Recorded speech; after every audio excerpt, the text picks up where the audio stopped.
இந்த அரசியல் கருத்து கணிப்பு அப்படின்றது வந்துட்டு சில சேனல்ஸ்லாம் எடுத்து போட்டுட்டு இருக்காங்க. அதுலயும் ரீசெண்டா வந்து சாணக்கியால ஏஐ யூஸ் பண்ணி இந்த கருத்து கணிப்பு போட்டிருந்தாங்க. அதுல வந்துட்டு சீமான் அவர்களை விட விஜய் அவர் வந்துட்டு அதிகமா ஓட் பர்சன்டேஜ் வாங்கிடுவாரு அப்படின்னு சொல்லிட்டு போட்டிருந்தாங்க. இப்போ இந்த கருத்து கணிப்பு தேவையா? இன்னைக்கு வந்து சாணக்கியா டிவின்னு ஒன்று ஆரம்பிச்சாரோ கண்டென்ட்டுக்காக ஒரு மாதிரி பண்ணிட்டு இருக்காருன்னு தோணுது. எனக்கு தெரிஞ்சு மேபி வந்து வியூஸ் மேபி அவர் சேனலில் குறைஞ்சிருக்கு அப்படிங்கிறதுனால வந்து ஒரு அட்டென்ஷன் சீக்கிங்காக அப்படி பண்ணியிருக்காரு அப்படின்னு எனக்கு தோணுது.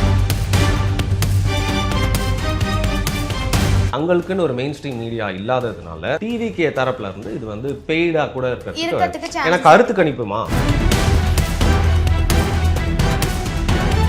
ஒன் இந்தியா கருத்து கணிப்புல லிஸ்ட்லயே வந்துட்டு என்டிகே இல்ல. அரசால வந்துட்டு அங்கீகரிக்கப்பட்ட ஒரு கட்சி தான் வந்துட்டு என்டிகே. அப்படி இருக்கப்போ அவ்வளவு பெரிய கட்சி நிராகரிக்கிறது சரியா இருக்குமா? 5% 4% நீங்க எப்படி குறைச்சு காட்டினாலும் என்டிகேவோட இருப்பை நீங்க கொஞ்சம் காட்டிட்ட மாதிரி ஆயிடுல. அந்த வகையில வந்து அப்படியே வந்து மறைச்சிருக்காங்க. இது முழுக்க முழுக்க வந்துட்டு இந்த மாதிரி ஒரு வியாபார யுக்தி தானே. காட்டுள்ள போதே தூற்றிக்கல். ஏன்னா அரசியல் கட்சிகளும் திமுக அதிமுகவும் இப்பதான் வந்து அவங்களுடைய கோணியெல்லாம் அவுப்பாங்க. அவர் வந்துட்டு 400க்கு 4 சீட் கொடுப்பேன் அப்படின்னு சொல்லியிருந்தாரு. அது ஷேர் மார்க்கெட்ல பெரிய ஸ்கேமா மாறிச்சு. அதே மாதிரி இந்த ஒரு கருத்து கணிப்பு ஸ்கேம் தானே? கண்டிப்பா ஸ்கேம் தான். இப்போ வந்து நம்மளோட மிஷின்ல சில சந்தேகங்கள்லாம் நம்மளுக்கு இன்னைக்கு வரைக்கும் ஏற்பட்டுட்டே இருக்குல்ல. அவங்க ஒருவேளை அந்த மிஷினை யூஸ் பண்ணி அங்க திருட்டு ஓட்டெல்லாம் போட்டிருக்காங்கன்னா நீங்க அதுக்கு எதிராக போராடக்கூடாதுன்னா கூட இந்த மாதிரி கருத்து கணிப்பு வந்து வெளியிடுவாங்க. நேயர்களுக்கு வணக்கம். இன்னைக்கு நம்ம கூட யூடியூபர் வருண் ப்ரோ தான் இருக்காரு. அவரோட பேசுவோம். வணக்கம் ப்ரோ. எப்படி இருக்கீங்க? ரொம்ப நல்லா இருக்கு ப்ரோ. இப்போ இந்த அரசியல் கருத்து கணிப்பு அப்படின்றது வந்துட்டு சில சேனல்ஸ்லாம் எடுத்து போட்டுட்டு இருக்காங்க. அதுலயும் ரீசெண்டா வந்து சாணக்கியால ஏஐ யூஸ் பண்ணி இந்த கருத்து கணிப்பு போட்டிருந்தாங்க. அதுல வந்துட்டு சீமான் அவர்களை விட விஜய் அவர் வந்துட்டு அதிகமா ஓட் பர்சன்டேஜ் வாங்கிடுவாரு அப்படின்னு சொல்லிட்டு போட்டிருந்தாங்க. இப்போ இந்த கருத்து கணிப்பு தேவையா? நான் கூட தான் டெய்லி ஏஐல நிறைய பிக்சர்லாம் ஜென்ரேட் பண்றேன். அதெல்லாம் வந்து ரொம்ப கோக்கமாக இருக்கும் பார்க்கறதுக்கு. எனக்கே வந்து என்னடா உன் அறிவு இப்படி இருக்குன்னு தோணும். அதெல்லாம் எடுத்து நான் போஸ்ட் பண்ணிட்டா இருக்கேன். அதே மாதிரி சாணக்கியால ஏஐல நீங்க ஏதோ பண்ணி பார்த்தீங்க விளையாடி பார்த்தீங்கன்னா அது நீங்களே வந்து உங்க ஆஃபீஸ்ல இருக்கவங்க போட்டு கடி கேட்க வேகன்சி லிஸ்ட் போயிருக்கலாம். அதை ஒரு கருத்து கணிப்பை நீங்க வந்து போட்டுட்டு புதுசாக வரக்கூடிய ஒரு கட்சிக்கு வந்து பார்த்தீங்கன்னா நம்ப தகுந்ததோட அதிகமாக வந்து பர்சன்டேஜ் தரீங்க அப்படின்னா ஒரு ஆங்கரா இருந்த வரைக்கும் பார்த்தீங்கன்னா பாண்டே வந்து அவருக்கு வந்து ஒரு ரைட் விங் ஆளு எல்லாமே தெரியும். பட் அவரோட ஜாப் அவர் வந்து ரொம்ப சிறப்பாக செய்வார். கேள்விகள்லாம் செம்மையா இருக்கும். எல்லாருமே கிடுக்குப்படி போட்டு கார்னர்ல போடுவார். பட் என்னைக்கு வந்து சாணக்கியா டிவின்னு ஒன்று ஆரம்பிச்சாரோ கண்டென்ட்டுக்காக ஒரு மாதிரி பண்ணிட்டு இருக்காருன்னு தோணுது. எனக்கு தெரிஞ்சு மேபி வந்து வியூஸ் மேபி அவர் சேனலில் குறைஞ்சிருக்கு அப்படிங்கிறதுனால வந்து ஒரு அட்டென்ஷன் சீக்கிங். பாருங்க நீங்க ஒரு வீடியோவில் இப்போ ஒரு தமிழில் ஒரு மூஞ்ச போடுவீங்க, சாணக்கியா அந்த பேர் வருது, அந்த கருத்து கணிப்பு எல்லாருமே போய் பார்ப்பாங்கல்ல, அட்லீஸ்ட் திட்டுறதுக்காக போய் பார்ப்பாங்கல்ல. அந்த வகையில் வந்து ஒரு அட்டென்ஷன் சீக்கிங்காக அப்படி பண்ணியிருக்காரு அப்படின்னு எனக்கு தோணுது. இன்னொரு வகையில் தங்களுக்குன்னு ஒரு மெயின் ஸ்ட்ரீம் மீடியா இல்லாததுனால டிவிகே தரப்புல இருந்து இது வந்து பெய்டா கூட இருக்கிறதுக்கு எனக்கு கருத்து கணிப்புமா. நான் பாரபட்சம் இல்லாமல் சொல்கிறேன். திமுக அதிமுக எல்லா கட்சிகளுமே வந்து கருத்து கணிப்பில் வந்து எங்களை கொஞ்சம் பூஸ்ட் பண்ணி காட்டுங்கன்னு சொல்லிட்டு பே பண்ணவங்க தான் ஒவ்வொரு காலகட்டத்திலையும். அதில் வந்து இந்த சேனல் அந்த சேனலில் எல்லா சேனலும் பாரபட்சம் பார்க்காம வந்து பார்த்தீங்கன்னா வந்து காசு வாங்கிட்டு வந்து செஞ்சவங்க தான். அந்த வகையில் வந்து ஒரு டிவி சேனலில் இப்போதைக்கு, ஏன்னா டிவி சேனல்லையும் ஒரு சேனல் இருக்குது, நியூஸ் சேனல். அவங்க டிவிகே நியூஸ்லாம் நிறைய போட்டுட்டே இருப்பாங்க. எங்கள் டிவியே வந்து டிவிகே அப்படின்னு சொல்லிட்டு சொல்லாத குறையாக அவங்க போட்டிருப்பாங்க. அந்த வகையில் யூடியூப் சேனல்ஸ் வந்து பெருசாக அவங்களுக்கு வந்து பார்த்திங்கன்னா திமுகவுக்கு ஒரு ஈகோ சிஸ்டம் இருக்குது, நாம் தமிழருக்கு இருக்குது, ரைட் விங் அதாவது பாஜகவுக்கும் இருக்குது, அதிமுகவுக்கு ஒரு பெரிய பலம் வாய்ந்த ஒரு ஈகோ சிஸ்டம் இன்டர்நெட்டில் இல்லை. இப்போ ஏதோ வழக்க ட்ரை பண்ணிருக்காங்க. தங்களோட இருப்பு தங்களோட ஃபேன்ஸ் மூலியமாக மட்டும் இருந்தால் போதாது. அவங்க ஏன்னா வந்து கீழே வந்து சண்டை போடுறதுக்கு, கருத்து சொல்கிறதுக்கு, எங்கள் தளபதி அப்படி திட்டாதீங்க, ப்ரொஃபைல் பிக்சரில் வந்து அவரோட மூஞ்சி வச்சுக்கலாம், அதை தாண்டி வந்து பார்த்தீங்கன்னா ஒரு ஆத்தென்டிக்காக வந்து யூடியூப் சேனல்ஸில் நிறைய பேர் இது மாதிரி பேசணும் அப்படின்னு நினைக்கிறதுனால பெய்டாக கூட இது வந்து வாய்ப்பு இருக்குது. அதுவும் நாம் தமிழர் கூட கம்பேர் பண்ணி இப்படி காட்டணும். ஏன்னா இன்னைக்கு வந்து திமுக அதிமுகவுக்கு நீங்க உங்களுக்கு பிடிக்குதோ இல்லையோ ஒரு பர்டிகுலர் ஓட் பேங்க் இருக்கு கண்டிப்பா.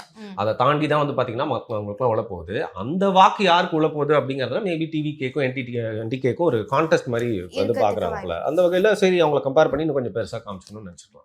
இன்னொரு விஷயம் என்னன்னா ஒன் இந்தியா கருத்து கணிப்புல லிஸ்ட்லயே வந்துட்டு என்டிகே இல்ல. ஆக்சுவலா அரசால வந்துட்டு அங்கீகரிக்கப்பட்ட ஒரு கட்சி தான் வந்துட்டு என்டிகே. அப்படி இருக்கப்போ அவ்வளவு பெரிய கட்சி நிராகரிக்கிறது சரியா இருக்குமா? இல்ல ஒரு சேனலுக்கு பின்னாடி யார் இருக்கா அப்படிங்கறத வந்து பார்க்கணும். அது எந்த சேனலா இருந்தாலும் சரி, சரிங்களா? இப்போ இண்டிவிஜுவல் கிரியேட்டர்ஸ் அப்படின்னு இருப்பாங்க. இப்போ நான் இப்போ நிறைய யூடியூபர்ஸ் இருக்காங்க இண்டிவிஜுவல் கிரியேட்டர்ஸ். அவங்க பெரிய கம்பெனிலாம் வச்சு நடத்திட்டு இருக்க மாட்டாங்க.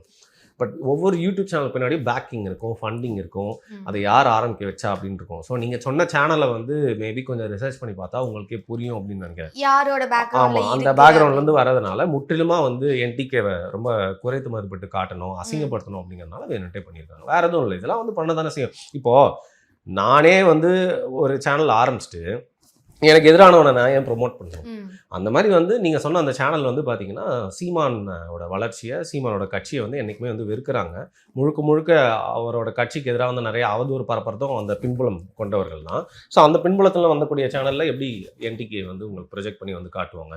ஏன்னா 5% 4% நீங்கள் எப்படி குறைச்சி காட்டினாலும் என்டிகேவோட இருப்பை நீங்கள் காட்டிட்ட மாதிரி ஆயிடுதுங்க. அந்த வகையில் வந்து நிராகரிச்சிருக்காங்க முற்றிலுமா, அப்படியே வந்து மறைச்சிருக்காங்க. இன்னொன்று என்னன்னா, டிவிகே வந்துட்டு இப்போ வரைக்கும் களத்தையே சந்திக்கல. அப்படி இருக்கப்போ அவங்களுக்கு ஓட் பர்சன்டேஜ் ரொம்ப ஜாஸ்தியா வச்சு காட்டுறதுக்கான தேவை என்ன வந்தது? கருத்து கணிப்புகள்லாம் நான் பார்க்கறது இல்லைம்மா. ஏன்னா இப்போ நம்மளும் வந்து பார்த்தீங்கன்னா ஒரு ஆங்கராக உட்காந்துட்டு நிறைய இடத்துல கேள்வி கேட்டிருக்கோம், சில இடங்களில் போய் பேசுகிறோன்றப்போ கருத்து கணிப்புகள் வந்து நிறைய நேரத்தில் வந்து தவறாக இருந்திருக்கு ரிசல்ட்ஸ். அதனால நம்ம அதை பார்த்து இன்ஃப்ளூயன்ஸ் ஆகி நம்ம ஒரு நேரேட்டிவ்க்குள்ளே போயிடக்கூடாதுன்னு நான் வந்து பார்க்கறது இல்லை. பட் அந்த நீங்கள் சொல்லக்கூடிய கருத்து கணிப்புகளில் 10 to 15 ஏதோ கொடுத்துருக்காங்கன்னு நினைக்கிறேன். பட் 10 அப்படிங்கிறது அவங்க மட்டும் இல்லைம்மா, நம்ம நிறைய பேர் இங்கேயே வந்து நிறைய வாட்டி உட்காந்து பேசக்கூடிய உங்களுடைய ஒன் ஆஃப் த கெஸ்டான கேப்ரியல் இருக்காரு, அவரும் பார்த்தீங்கன்னா 10% வரைக்கும் வந்து கொடுத்துருக்காரு. காரணத்தை கேட்டாலும் அவர் ஒரு விளக்கம் வந்து கொடுக்குறாரு. அவரும் இல்லைங்க, உங்களுக்கு தெரியுன்றனால கேப்ரியல் சொன்னேன். இன்னும் நிறைய பேர் என்னோட நண்பர்கள் சில பேர் வந்து அரசியல் தெரிஞ்சவங்க, எனக்கு ஏதோ ஓரளவுக்கு நான் ஃபாலோ பண்ணுவேன், பட் ரொம்ப டீப்பாக அனலைஸ் பண்ணுறவங்க எல்லாருமே வந்து பார்த்தீங்கன்னா கூட ஒரு 10% அப்படிங்கிறது கொடுக்குறாங்க. ஸோ அது வந்து ஒரு ஃபேரான ஒரு பர்சன்டேஜாக தான் எனக்கு தோணுது. அது விழுதா அப்படிங்கிறத வந்து பார்க்குறோம். திருப்பியும் சொல்கிறேன், கருத்து கணிப்புகள் எல்லாமே வந்து பார்த்தீங்கன்னா நீங்கள் கருத்து கணிப்பெல்லாம் நான் எடுத்திருக்கேன். அதனால நான் சொல்கிறேன், உங்களோட லீட்ஸ் நீங்கள் எடுக்கிறீங்கல்ல, நீங்கள் என்னதான் உள்ளே போயிட்டு நீங்கள் அலசி ஆராய்ச்சி எடுத்தாலும் உங்களோட பர்ஃபெக்ட் ரிசல்ட்ஸ் அப்படிங்கிறது வந்து சில கேள்விகள் கரெக்டாக இருக்கும். அதாவது இந்த சமூகம், இந்த இடத்துல இந்த ஒரு பெல்ட் இருக்குது, இந்த சமூகம் நிறையா இருக்காங்க, அங்கே போயிட்டு அங்கே என்ன பிரச்சனை இருக்குது, அவங்க யார் ஓட்டு போடுவாங்க, அந்த மாதிரி சில விஷயங்கள்லாம் நீங்கள் கணிக்கலாமே தவிர்த்து இப்போ ஒரு மாஸ் லெவலில் வந்து இவ்வளோ வந்துடும் அப்படின்னு சொல்லிட்டு நீங்கள் சொல்லவே முடியாது. இந்த கருத்து கணிப்பெல்லாம் வச்சு ஒரு லாபி கிரியேட் பண்ணி அது மூலியமா காசை பார்க்குறாங்கன்ற மாதிரியான நியூஸ்லாம் வருது. இது முழுக்க முழுக்க வந்துட்டு இந்த மாதிரி ஒரு வியாபார யுக்தி தானா? இப்போ உங்களுக்கு வீடு இல்லாத வரைக்கும் புரோக்கரை கால் பண்ணி பேசுவீங்க, உங்களுக்கு வீடு கிடச்சோன்னா அப்புறம் புரோக்கர் சாப்பிட்டீங்களா அப்படின்னு நீங்கள் பேசுவீங்களா? அந்த மாதிரி புரோக்கர்களுக்குலாம் வந்து லைக் எலெக்ஷன் வர வரைக்கும் தான்மா வியாபாரம். பாவம், இந்த எலெக்ஷன் பேர் என்ன, ஸ்ட்ராட்டஜிஸ்ட்டு, அவனுக்கு இன்னும் 10 மாதத்துக்கு அப்புறம் வேலை இருக்காது. அதுக்கப்புறம் இந்த மாதிரி வந்து இந்த மீடியா புரோக்கர்ஸ், அவங்களுக்கும் ஒரு 10 மாதத்துக்கு அப்புறம் இதே மாதிரி வேலை இருக்காது. ஸோ இதுதான் காட்டுள்ள போதே தூற்றிகள். ஏன்னா அரசியல் கட்சிகளும் திமுக அதிமுகவும் இப்போ தான் வந்து அவங்களுடைய கோணியெல்லாம் அவுப்பாங்க, புரியுது? ஐ மீன் லைக் அவங்களோட ஃபண்ட்ஸ் எல்லாம் வந்து ரிலீஸ் பண்ணுவாங்க. இந்த நேரத்தில் அதை யாரெல்லாம் கேபிட்டலைஸ் பண்ணிக்கணும் அப்படின்னு பார்ப்பாங்க. என் நண்பர் ஒருத்தர் சொல்லியிருந்தாரு, லைக் எல்லா ஏரியாலுமே வந்து பார்த்தீங்கன்னா போய்ட்டு ரிசர்ச் பண்ணி வேலை பார்க்குற அளவுக்கு ஆட்கள் இருக்காங்க எல்லா கட்சிக்குமே அப்படின்னு சொல்கிறாங்க. ஃப்ரீலான்ஸ் பண்ணுறதுக்கும் நிறைய பேர் இருக்காங்க. இன்ஃபேக்ட் எனக்கு இன்ஸ்டாகிராமில் ஒரு சின்ன பையன், எனக்கு தேர்தல் வேலைகள்லாம் நான் பண்ணுறதுக்கு ரெடி, நான் அனாலிசிஸ்லாம் பண்ணுவேன், டேட்டா அனலிட்டிக்ஸ் பண்ணி வச்சுருக்கேன், யாராவது கேட்டால் சொல்லுங்கன்னா, சின்ன பையன் அவன் ஆஸ்பைரிங்காக அவன் பண்ணுறான். ஸோ அப்போ எவ்வளோ பேர் நமக்கு கணக்கு தெரியாமல் இருப்பாங்க பாருங்கள். ஸோ இந்த மாதிரி அவ்வளோ டிமாண்ட் இருக்கிறனால இந்த நேரத்தில் வந்து பார்த்திங்கன்னா ஒருத்தரும் ஒரு பாவலை காட்டுறதுக்கு வெயிட் பண்ணிருக்காங்க. இந்த அரசியல் கட்சிகளும் வந்து பார்த்தீங்கன்னா அவங்களுக்கு யாராவது வந்து ரெக்ரூட் பண்ணிருக்காங்க. நீங்கள் எம்எல்ஏ கேண்டிடேட்ஸ் போடுறாங்கல்ல, அவங்க தனியாக அவங்களோட கான்ஸ்டிடுவன்சியில் வந்து ஜெயிக்கிறதுக்காக அவங்க பர்சனலாக ஒரு ஸ்ட்ராட்டஜிஸ்லாம் வந்து எடுக்கிறாங்க. ஸோ இந்த நேரத்தில் தான் இருக்கும், வேறு என்ன பண்ணுறது, பாவம் ஏதோ பொழைச்சிட்டு போட்டுது. இப்போ நம்ம எப்படி வீடியோ போடுறோம், கண்டென்ட் இருந்தால் தானே வீடியோ போடுறோம், அந்த மாதிரி அவங்களுக்கு இந்த நேரத்தில் தான் வந்து பார்த்தீங்கன்னா வியாபாரமாக இருக்கும். இல்லை ப்ரோ, ஆக்சுவலாக நீங்கள் பேசினப்பவே சொன்னீங்க, நான் ஒரு ஆங்கர் அந்த கருத்து கணிப்பெல்லாம் வச்சுட்டு போனால் என் மைண்ட் செட் ஆகிடும், இந்த இதுதான். அதுக்காக எனக்கு வந்து நான் ஒரு ஜட்மெண்ட்ல இல்லைன்னு இல்லை, எனக்கு இப்போ அரசியல் கள நிலவரத்தை நான் ஒரு பார்வையில் பார்த்து என் மனசில் ஒன்று இருக்குது, இப்படி நடக்கும்னு நான் வந்து லைக் கெஸ் பண்ணி வச்சுருக்கேன். பட் முடிஞ்ச அளவுக்கு நம்ம வந்து நியூட்ரலாக இருக்கணும், இல்லை அந்த தலைப்புக்கு ஏற்ற மாதிரி தான் பேசணும். அதனால இந்த கருத்து கணிப்புலாம் பார்த்தா நம்ம ரொம்ப வந்து குழம்பிடும். நம்ம இருக்க தெளிவுலேயே வந்து கேள்வி கேட்டு எதிரில் இருக்க கெஸ்ட் என்ன சொல்கிறாங்களோ அதன்படி அவர்கிட்ட வந்து ஒரு வாதம் பண்ணலாம், இல்லை டிஸ்கஸ் பண்ணலாம், இல்லை சந்தேகம் இருந்தால் திருப்பி கேட்கலாம். கருத்து கணிப்புன்றது ஒரு நரேட்டிவ் செட் பண்ணி வருது, அதுக்கு பின்புலத்தில் ஒரு கம்பெனி இருக்குது, அவங்க பேமெண்ட் வாங்கிட்டு பண்ணுறாங்க, ஒரு நரேட்டிவ் செட் பண்ண ஒரு ஸ்டோரி வந்து காட்டணும்னு நினைக்கிறாங்கன்ற பட்சத்தை அது பார்த்தா குழம்பிடும்ன்றதுனால நான் பார்க்க மாட்டேன்னு சொன்னேன். பார்க்க மாட்டீங்க. ஆக்சுவலாக வந்துட்டு நமக்கு இந்த அளவுக்கு குழப்பங்கள் ஏற்படும் அப்படின்னா சாதாரண மக்கள் வந்துட்டு அதை பார்க்குறப்போ அவங்களுக்கும் ஒரு இன்ஃப்ளூயன்ஸ் ஏதோ ஒரு மூலையில ஆகும். கண்டிப்பா அதுக்காக தான் பண்றாங்க. அதுக்காக தான் பண்றாங்க. இந்த கருத்து கணிப்புல வந்துட்டு இந்த எலெக்ஷன் ரிசல்ட்டை மாத்திடுமா? இப்போ யூடியூப்ல உட்காந்து பேசுறாங்கல்ல நிறைய பேர், எல்லாருமே சரி என்ன கூட எடுத்துக்கலாம், எல்லாருமே பேசுறவங்க இருக்காங்கல்ல, அவங்களோட கருத்துலாம் வந்து ஒரு கட்சிக்கு எதிராகவோ இல்லை ஆதரவாக இருந்தால் அது எந்த அளவுக்கு மாற்றும் ஒரு எலெக்ஷன் ரிசல்ட்டை நீங்க நினைக்கிறீங்க? நான் சும்மா கேட்குறேன். நீங்களும் ஒரு அடல்ட், நீங்களும் ஓட் போட போறீங்க, எனக்கு தெரிஞ்ச அந்த அளவுக்கு பட் ஏதோ ஒரு அளவு இருக்கு. அதே மாதிரி ஒரு குறிப்பிட்ட சதவீதத்துக்கு உண்டான ஒரு இன்ஃப்ளூயன்ஸ் அது பண்ணதான் செய்யும். ஏன்னா நம்ம விஷுவலா நம்ம பாக்குறது வந்து நம்மளுக்கே தெரியாம நம்ம மைண்டு நம்பும். நீங்க யாருக்கு ஓட்டு போடுறீங்கன்றத அதுக்கு அந்த கருத்து கணிப்பு பார்த்து ஐயோ கருத்து கணிப்பு சொல்லிட்டாங்க, அப்ப நம்மளும் வந்து அந்த பெரிய பர்சன்டேஜ் போடணும், நீங்க போட போறீங்க, நீங்க யாரும் ஓட்டு போடுறீங்களா போடுவீங்க. பட் நம்மளுக்கு சாதகமான கட்சி வந்து கொஞ்சம் வீக்கா இருக்கும், நம்ம சப்போர்ட் பண்ணுற கட்சியும் ஜெயிச்சிருமோ அப்படின்னு சொல்லிட்டு சின்ன உத்வேகத்தையும் இல்லை ஒரு சின்ன டிஸ்கரேஜ்மெண்ட்டையும் மைண்டில் ஏற்படுத்தும், இல்லை ஒரு தோய்வை ஏற்படுத்தும். குறிப்பாக பார்ட்டியில் இறங்கி வேலை பார்க்குறவங்களுக்குலாம் ஒரு தோய்வை ஏற்படுத்தலாம், இல்லை ஓவர் கான்ஃபிடன்ஸை கொடுக்கலாம்ல, அந்த வகையில் ஒரு இன்ஃப்ளூயன்ஸ் ஏற்படுத்தும். அதனால் இப்போ இண்டிவிஜுவலாக இப்போ பஞ்சமி போயிட்டு ஓட்டு போட போகிறாங்கன்னா அந்த கருத்து கணிப்பை பார்த்து அவங்க எதுவுமே இன்ஸ்பயர் ஆகி ஓட்டு போட போகிறதில்ல. உங்களுக்கு பிடிச்ச கட்சிக்கு உங்களுக்கு பிடிச்ச சின்னதுக்கு போய் நீங்கள் வந்து குத்திட்டு வர போகிறீங்க. அந்த வகையில் பெரிய இன்ஃப்ளூயன்ஸ்லாம் பண்ணணும்னு எனக்கு பண்ணாது. ஆல்ரெடி வந்துட்டு மோடி அவர் வந்துட்டு 400க்கு 4 சீட் கொடுப்பேன் அப்படின்னு சொல்லியிருந்தாரு. அது ஷேர் மார்க்கெட்ல பெரிய ஸ்கேமா மாறிச்சு. அதே மாதிரி இந்த ஒரு கருத்து கணிப்பு ஸ்கேம் தானா ப்ரோ? கண்டிப்பாக ஸ்கேம் தான். இதை பண்ணலாம், கரெக்டாக பண்ணலாம். ஆனால் 90ஸ்லாம் வந்து பார்த்தீங்கன்னா கருத்து கணிப்புகள் வந்து இறங்கி செஞ்சுட்டு இருந்தாங்கல்ல, அந்த டைமில் வந்து அப்போவே மீடியாவில் இந்த வியாபாரம்லாம் வந்துருச்சு. ஒரு குறிப்பிட்ட காலேஜும் இன்னொரு நிறுவனமும் சேர்ந்து வந்து பார்த்தீங்கன்னா கருத்து கணிப்பு ஒன்று வெளியிட்டுட்டே இருப்பாங்க. அது எப்பவுமே ஒரு கட்சிக்கு சாதகமாகவும் இருக்கும். பட் அவங்களாலாம் கருத்து கணிப்பு சிறப்பாக செய்யக்கூடிய ஆட்கள் தான்.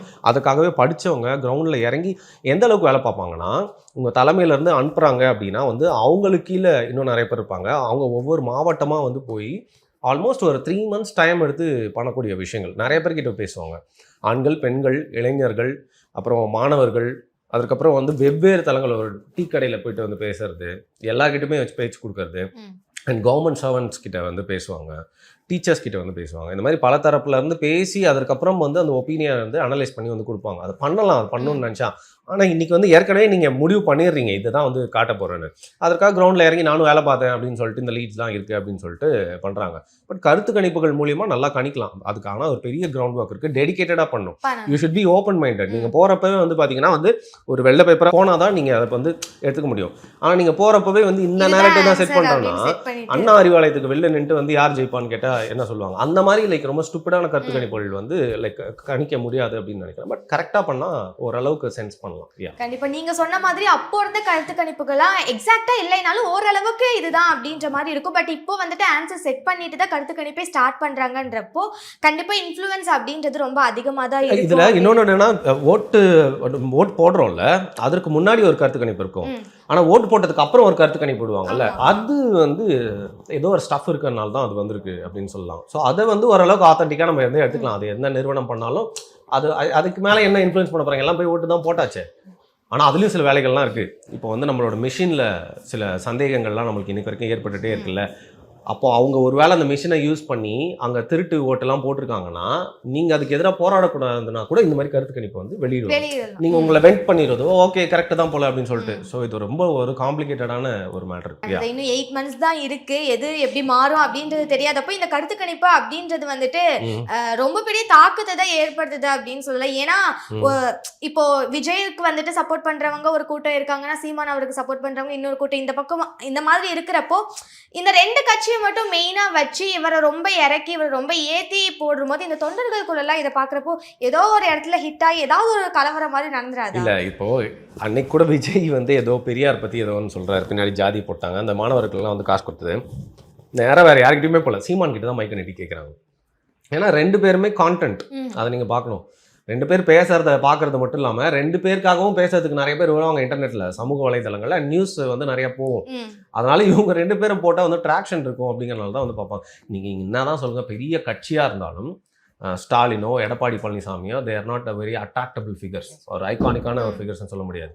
பட் விஜயும் சீமானும் ரொம்ப சரிஸ்மேட்டிக் பீப்புள். அவங்க பேசுறதை பார்ப்பாங்க, அவங்கள வேற மாதிரி ரசிக்கிறதுக்கு ஆட்கள் இருக்கு. அந்த வகையில் வந்து அவங்க போட்ட ஒரு கான்டென்ட் அப்படிங்கிறதுனால வந்து முக்கியமாக இந்த 2 கட்சிகளுக்கும் ஒரு கான்டெஸ்ட். இப்போ வேற வந்து ஒரு 3rd பிளேஸ்ன்ற இடத்துல இவங்க 2 பேருக்குமே போட்டி இருக்குன்னு சொன்னல, அதனால இதெல்லாம் யூஸ் பண்ணி ஒரு ட்ராக்ஷனுக்காக இதெல்லாம் வந்து பண்றாங்க. கண்டிப்பா எலெக்ஷன் வந்தாதான் எது எப்படி மாறுது அப்படின்றது தெரியும். கருத்து கணிப்பு பத்தி ரொம்ப அழகான விளக்கம் கொடுத்தீங்க. ரொம்ப நன்றி. மிக்க நன்றி.